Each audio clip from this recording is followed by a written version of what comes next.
बहुत समय पहले की बात है। सुदूर दक्षिण में किसी प्रतापी राजा का राज्य था।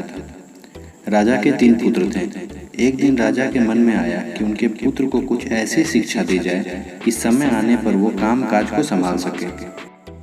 इसी विचार के साथ राजा ने सभी पुत्रों को अपने दरबार में बुलाया और बोला, पुत्रों, हमारे राज्य में नाशपाती का कोई वृक्ष नहीं है। मैं चाहता हूँ तुम सब 4-4 महीने के अंतराल पर इस वृक्ष की तलाश में जाओ और पता लगाओ कि वो वृक्ष कैसा होता है।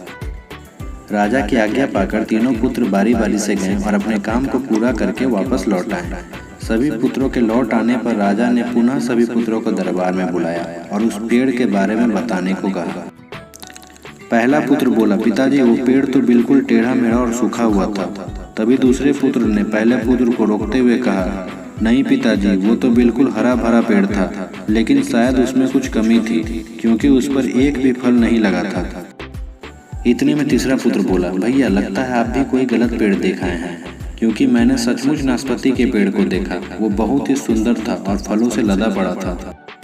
और तीनों पुत्र अपनी अपनी बात को लेकर आपस में झगड़ने लगे कि तभी राजा अपने सिंहासन से उठे और बोले, पुत्रों, तुम्हें आपस में बहस करने की कोई आवश्यकता नहीं है। दरअसल तुम तीनों ही वृक्ष का सही वर्णन कर रहे हो। मैंने जानबूझकर तुम्हें अलग अलग मौसम में वृक्ष खोजने भेजा था और तुमने जो देखा वो उस मौसम के अनुसार था। मैं चाहता हूँ कि इस अनुभव के आधार पर तुम 3 बातों को गांठ बांध लो। पहली, किसी चीज के बारे में सही और पूर्ण जानकारी चाहिए तो तुम्हें उसे लंबे समय तक देखना परखना चाहिए, फिर चाहे वो कोई विषय हो, वस्तु हो या फिर कोई व्यक्ति ही क्यों ना हो।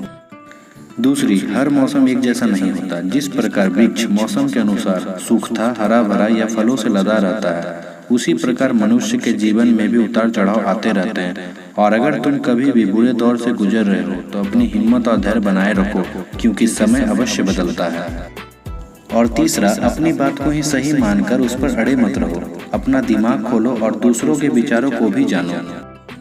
ये संसार ज्ञान से भरा पड़ा है। चाह कर भी तुम अकेले सारा ज्ञान अर्जित नहीं कर सकते। इसलिए भ्रम की स्थिति में किसी ज्ञानी व्यक्ति से सलाह लेने में संकोच मत करो। राजा की सीख तीनों पुत्रों ने गांठ बांध ली और प्रण किया कि जीवन में सदा इन बातों पर अनुसरण करेंगे। दोस्तों, आपको ये स्टोरी कैसी लगी, आप हमें कमेंट करके जरूर बताएं। दोस्तों, अगर आपको ये वीडियो पसंद आई हो तो प्लीज़ इस वीडियो को लाइक करें और हमारे चैनल को सब्सक्राइब करें। साथ ही दिए गए बेल आइकन को दबा लें ताकि आपको हमारी और भी मोटिवेशनल वीडियो की नोटिफिकेशन मिलती रहे।